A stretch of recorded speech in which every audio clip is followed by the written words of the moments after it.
18వ పాసురంలో ఆండాళ్ తల్లి ఆ శ్రీకృష్ణుడి పరాక్రమాన్ని ఈ విధంగా వర్ణిస్తోంది. ఏనుగులతో పోరాడగలిగినటువంటి వాడు, ఏనుగు వంటి బలం కలవాడు, యుద్ధంలో శత్రువులను చూసి వెనుకంజ వేయని భుజబలం కలిగినటువంటి వాడు. ఆ నందగోపుడు శ్రీకృష్ణుణ్ణి పొగుడుతూ నీలాదేవిని కూడా పిలుస్తోంది. ఎందుకు? శ్రీకృష్ణుని ఆలయం యొక్క తలుపు గడియను తెరవమని. కోళ్లంతా చేరి అరుస్తూ ఉన్నాయి.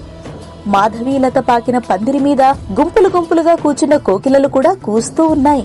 కనుక తెల్లవారింది చూడు, బంతిని చేత్తో పట్టుకొనిన దానా, మా బావ శ్రీకృష్ణుడి గుణాలను కీర్తించడానికి మేమొచ్చాం.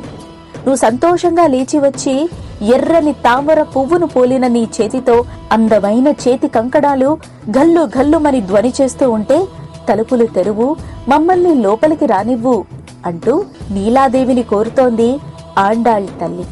ఇది 18వ పాసురం యొక్క తాత్పర్యం.